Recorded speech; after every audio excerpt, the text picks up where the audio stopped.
Howdy, hey folks, a less formal Wednesday word today in between a few meetings and driving around.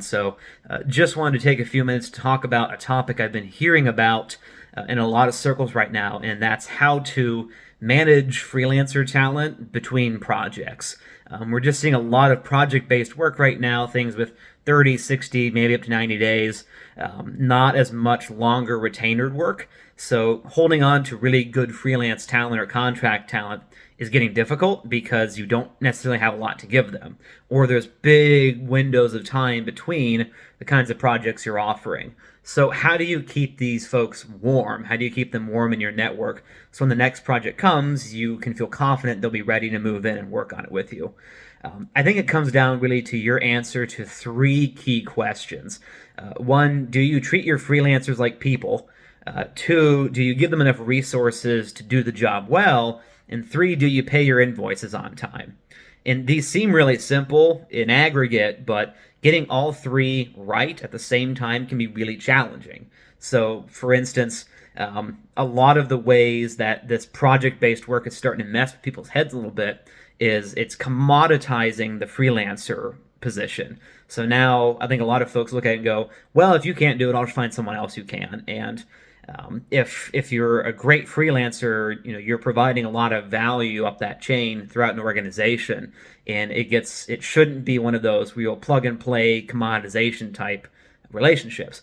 In fact, it should be more of that longer term, friendlier relationship that brings a lot more of that value. So if you're an agency and you're looking to hire freelancers, are you communicating clearly with them? Are you providing, timely responses? Are you treating them like a member of your own team, or do you kind of accidentally see them as disposable or more of a commodity as opposed to someone who can add a lot of value to your organization?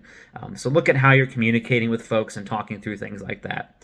And again, resources are going to be, those will be things like, do you give them access to subject matter experts or recorded interviews with SMEs? Do you give them access to team members who can answer questions? Are you providing resources in that timely fashion to help them do the work? And are you giving them enough time to accomplish that work too? But that gets a lot tougher, especially from the project-based side. And then, again, we remember the folks who pay, right? Like freelancers, we remember who pays their bills, whether they pay in net 15, net 30, or if they drag it out to 3 months and beyond.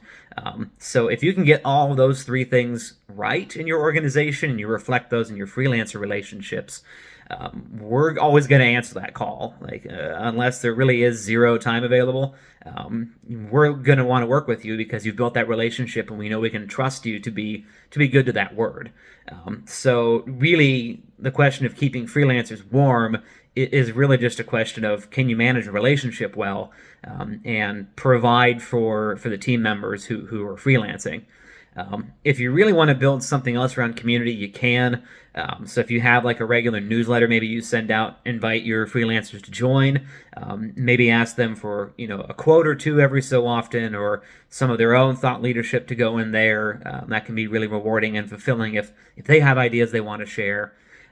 You might also consider a community like on Slack, a Slack channel or something. I think what's key about that is you need to provide a lot of value. So freelancers are typically charging by time, so they don't necessarily have a lot of free time to dedicate toward non-value adding activities.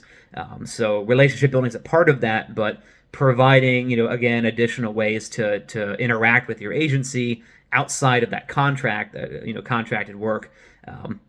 I think it just takes a different mentality around what kind of value that freelancer can provide, whether it's thought leadership or maybe smaller contracts to edit things, or maybe there's other places in your pipeline where you could really use that help that might fall in a different budget line.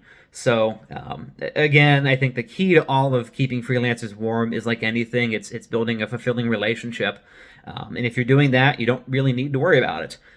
If you're not, then I'd start adjusting some of those things, figure out which of those three elements you're missing, and make adjustments as needed, and then consider things like inviting me to be part of a community and provide other value-adding activities like thought leadership, distribution. So just a quick one for you today, but hopefully that helps out if you're fretting about how to manage some of those freelancers and keeping them on your payroll.